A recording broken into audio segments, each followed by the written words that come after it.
सखिया प्रिया प्रीतम के सुख के लिए सखी, अच्छा सखी शब्द का अर्थ क्या है?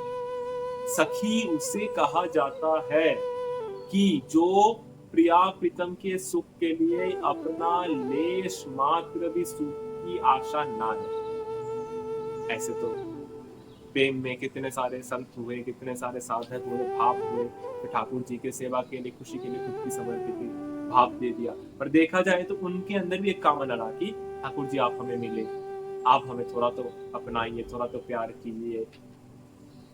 ये प्रेम की शिरोमणि गोपियों को प्रेम का ध्वजा कहा गया। ध्वजा, गोपियों से बढ़कर कोई और नहीं। वो गोपियों से भी जिन्होंने अपना सब कुछ, मान मर्यादा, अपना कुछ नहीं रखा गोपियों पर्सनली, जिसकी वजह से हम नहीं जानते। इवन गोपियों ने अपना त्याग करने के बाद भी अपना फेम नहीं मांगा कि जगत हम लोग का गुणगान गाए, कोई हमें पहचाने। वो अपना आइडेंटिटी भी नहीं रखा। आप लोग कितना गोपियों का नाम जानते हैं? ललिता, विशाखा आदि अष्ट सखी प्रमुख, चलो कुछ और मान लिए तो मानो 10, 20, 100 गोपियों का नाम जानते हैं? कोई नहीं जानता। क्या बनना है? करोड़ों नहीं, अनंत गोपियां हैं, कितने को नाम जाने। गोपियों ने अपना नाम की भी तिलांजलि दे दी। हमें न कोई जाने वो भी नहीं जानना। जिस तरह से हम कोई थोड़ा बहुत भक्ति कर ले, थोड़ा बहुत नाम जप कर ले, आशा रहती है कोई तो हमें देखे, कोई तो हमें जाने। साधक जब माला करने बैठता है तो अंदर आता है कोई तो देखे और हमारी माला थोड़ा कुछ टाइम रख ले और बात कर ले, या फिर कोई देखे हमें समझे हम भगत। गोपियों ने सब परम ब्रह्म से मिलने की आशा भी त्याग कर दी गोपियों ने। कैसे? जब शरद कालीन वो रात्रि में, पूर्णिमा की रात्रि में सब छोड़ के आगे, ठाकुर जी वापस कह रहे हैं कि इतनी रात को क्यों आए तुम अपना पतियों का घर का छोड़ के, वापस लोग कलंक देंगे, घर चले जाओ। नहीं, मुझे पता है आप जगत पति हो, आप सबके पति हो, परम पति हो। आगे चल के बहुत बड़ी डिस्कशन है गोपी गीत में। ललिता सखी आदि कहते हैं कि अगर आप हमें ना अपनाए तो ना अपनाए, कोई बात नहीं, पर हम तरफ तरफ के आपके चरणों में प्राण दे देंगे। प्राण प्रीतम देखेंगे कितने गोपियों का वो शरीर छोड़ना आप सह सकते हैं। वैसे तो कुछ गोपी पहले ही शरीर छोड़ दिया था, भाव देश में प्रवेश कर चुके थे उनके लीलाओं में, फिर भी कहने लगता है एक एक हम तरफ तरफ मरेंगे आपके चरणों में, देखेंगे आप कब तक उनको रोक सकते हैं। कोई ठाकुर जी बोल में कल गोपियों का ऋण नहीं सुधा सकता, आओ चलो। इससे भी पर आगे चल के देखा गया उसी रास लीला में जब प्यारी जी के संग श्याम सुंदर लीला कर रहे थे तो गोपियों के मन में भी आया हाँ श्याम सुंदर हमें भी आलिंगन चुंबन आदि करे। तो ये सत्य है, श्याम सुंदर को देखने के बाद किसके मन में ये भावना है? तो कहाँ नहीं रह सकता, खुद को नहीं रह सकता। और परम ब्रह्म किसे नहीं चाहिए? सबको चाहिए। तो उसी तरह से गोपी गीत का शुरुआत भी हुआ, आप जानते हैं। तो फिर जितना गोपी उतना कृष्ण हो गया। फिर जिसके मन में ज्यादा भाव आया कि नहीं हमारे साथ भी कृष्ण है, कृष्ण थोड़ा सा चले गए उनसे भी वीर्य रस का आस्वादन कराने के लिए। पर सखिया इससे भी ऊपर। सखिया कैसी है? कि श्याम सुंदर आपकी मौज हो मिलो, आपकी मौज ना हो ना मिलो, आप नरक दे दो, सारा जीवन भक्ति किया, नरक भेज दिया फिर आपने, कोई मतलब नहीं है। सारा जीवन भक्ति का मिला क्या, कुछ नहीं चाहिए। क्यों कर रहे हैं ये सब? जगत को भोगते ना? नहीं, हम आपके अशुल्क दास, हम आपके, आपकी खुशी हमारी खुशी है।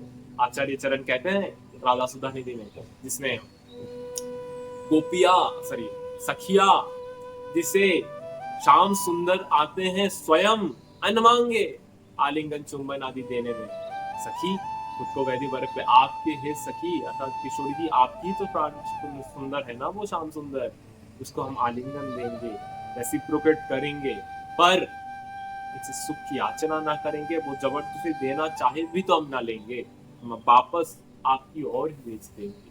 गोपी अर्थात सखियों के मन में कभी नहीं आता कि श्याम सुंदर हमको भी प्यार करे। सखियों के मन में वो आता है कि श्याम सुंदर प्यार जिनको प्यार करे, और प्यारी जो श्याम सुंदर को प्यार करे, आज जीवन हम देखते रहे और हमारे मन में थोड़ा सा भी कामना ना आए, थोड़ा सा भी जलासी ना आए। ये वो सखी पद है, इसलिए बहुत उच्चतम और बहुत गुप्त पद है सखी पद, इसकी कल्पना भी नहीं कर सकते। ये जगत के सुख, जगत के सुख, इसके ऊपर स्वर्ग सुख, स्वर्ग के ऊपर ब्रह्मलोक का सुख, ब्रह्मलोक के ऊपर वैकुंठ का सुख, वैकुंठ के ऊपर गोलोक वृंदावन आदियों का सुख, गोलोक वृंदावन का सुख का भी त्याग कर रहे हैं सखिया, परम ब्रह्म की सुख का भी त्याग कर रहे हैं, परम ब्रह्म की सुख के लिए राजी हो रहे हैं। अर्थात किंचित मात्र भी जिंदगी में उनका कामना नहीं आता, श्याम सुंदर हमें भी तो देखे, आप कभी ना देखो, कभी ना हमसे प्यार से बात करो, हमेशा आप नरक में भेज दो, आप हमसे दुर्व्यवहार करते हो, चाहे जितना कष्ट दे दो, फिर भी हम आपके, ये तो बिरलों की हृदय में आ सकती है ये बात, ये तो बिना सखियों का कृपा ये बात समझ में नहीं आए, कैसे हो सकता है ये? जीवन भर भक्ति करो, श्याम सुंदर एक तरफ भी ना देखे, इसके ऑपोजिट भी श्याम सुंदर गोपियों के लिए जैसे शब्द आता है कि गोपियों का ऋण चुकता नहीं कर सकते, आगे चल के उसी गोपियों के छोर की भी चले जाते हैं मध्य रास्ते प्रभु। सखियों के लिए सखियों का चरण वंदना करते हैं, क्यों? उनको उससे भी ज्यादा कुछ मिलता है, क्या मिलता है? सखियों को प्यारी जो मिलते हैं, प्यारी जो, और प्यारी जो की दासत्व मिलती है, और श्याम सुंदर सखियों का दासत्व करते हैं कि सखिया मुझे एक चांस दे, एक चांस। वो प्यार की शिरोमणि है, हम वो हमारी गुरु है, आप तो दिन रात प्यारी जी को सेवा में लगाए रखते हैं खुद को, हमें भी तो कुछ सखिया सेवा करने दो, याचना करते हैं, सखियों के चरणों में वंदना करते हैं, फिर जाके सखिया श्याम सुंदर को चांस देती है, और वो भी देखो प्यारे इस बार संभाल के, अगर ठीक से नहीं कर पाए तो डांट देंगे और यहाँ से सेवा बंद करवा देंगे। फिर श्याम सुंदर कहते हैं कि आप चिंता ना करो, मैं आपको कोई गलती का गुंजाइश नहीं दूंगा। श्याम सुंदर क्या नहीं जानते, सारे कला संपूर्ण है प्रभु, प्यारी जो और उसके सखिया और प्रवीण।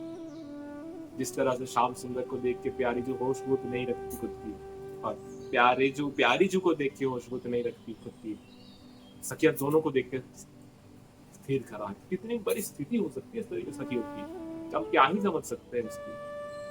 इसलिए सखी पद बड़ा दुर्लभ, इसका वर्णन नहीं हो सकता। ये तो किसी गुरु कृपा से अंदर में आ गया, उन्हें पता है। श्याम सुंदर के लिए समर्पित करने वाले को तो श्याम सुंदर मिल सकता है, पर जिसको श्याम सुंदर से भी कुछ नहीं चाहिए, श्याम सुंदर पागल हो जाता है। क्या दे क्या दे क्या दे, श्याम सुंदर खुद को ऋणी समझते हैं राधा नाम जापकों के लिए, क्या ही दे क्या ही दे, वे कुछ नहीं समझता। फिर उनके हृदय का जो सबसे प्रिय है कौन है? प्यारी। और प्यारी जी के सबसे प्रिय वस्तु क्या है? श्याम सुंदर। तो एक दूसरे को दे देते हैं सखी। गोपियों के सौभाग्य में ये नहीं है, गोपियों को जो मिला है वो प्यारी जी के चरणों की कृपा से ही मिला है, इसमें कोई संदेह नहीं है। पर गोपियों का प्यारी जो नहीं है, नहीं है। गोपी का अलग अलग कुंज भी हो सकता है, अलग अलग, जैसे चंद्रावली सखी आदियों का वर्णन आता है, गोपी का वर्णन आता है।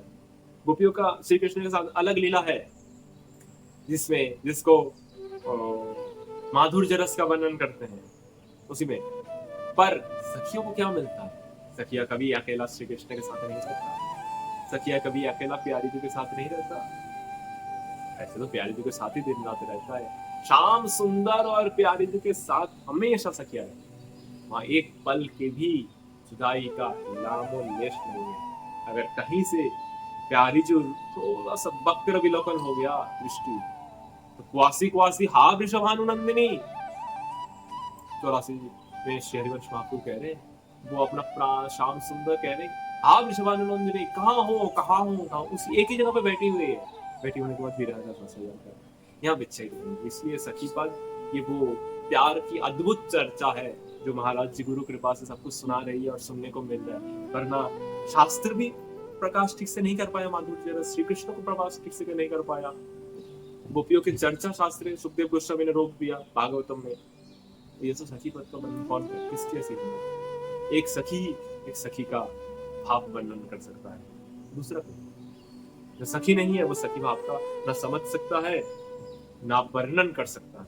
जैसे एक स्त्री ही एक स्त्री का दर्द समझ सकता है, पुरुष नहीं। उसी तरह से कोई पुरुष की कैसे भी स्त्री का वेश धारण करे, स्त्री सजे, स्त्री का जैसा पहले, वो नहीं समझ सकता। उसी तरह से एक सखी ही एक सखी का भाव जानता है। दूसरा सखी जो सखी नहीं है, गोपियों भी सखियों का भाव, अगर गोपियां उसी शरतकालीन रात्रि में ये कामना नहीं करता कि श्याम सुंदर भी, काश श्याम सुंदर मेरे साथ भी होती, ये बात वो सह नहीं पाए।